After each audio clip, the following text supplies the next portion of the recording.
In my career, I would say that Pinkerton is a step forward towards slightly heavier parts than my more lyric development.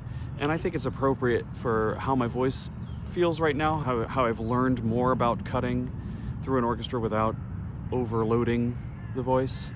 It's always a delight, and it feels like you're in a plush sofa to be surrounded by a Puccini orchestration. Felt that way singing Cavaradossi for the first time in Tosca recently, and I always feel that way with Bohème, and even Schicchi, and maybe someday I'll sing Tabarro. It's one of my favorites, if not my favorite opera, but that is an intense part. Yeah, that's where I'm looking with Pinkerton. The greatest operas remain relevant the same way that the greatest Shakespeare, the greatest epic poems, from Gilgamesh, the oldest recorded one that we have, to Homer and all the great Indian literature. It exists because the human condition remains consistent. No matter what world you're telling the story in, you can recognize yourself in the characters. I can absolutely recognize myself, the worst parts of myself in the character of Pinkerton, and the most loving and generous parts of myself in Butterfly. And Puccini offers that vision of humanity to us in the most sumptuous, exquisite music you've ever heard in your life, which helps you transcend wherever you're coming from and be in this world that he is creating for us, where we can see how good and how bad we can be. Pinkerton's a huge jerk. You know that, I know that, everybody knows that.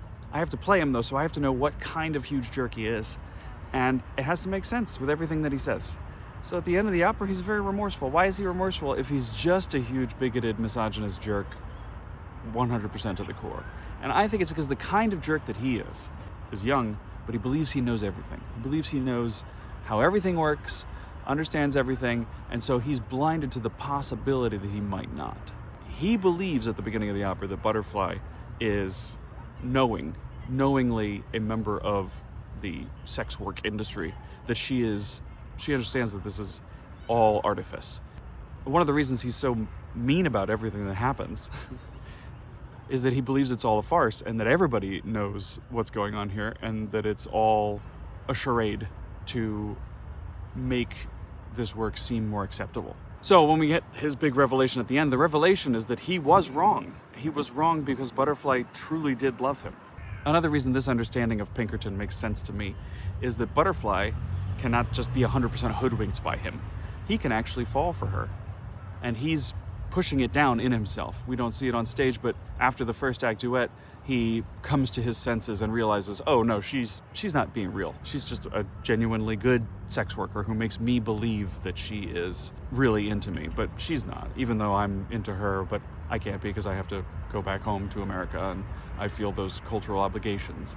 It gives more justification and makes us more sympathetic for Butterfly's vigil for him, because it could truly work because of that true love that was there. It makes it all the more tragic at the end when Pinkerton gives in to society and says, I'm going to marry an American wife and come and take my Japanese son, which is just awful. It's really bad. And he is a jerk.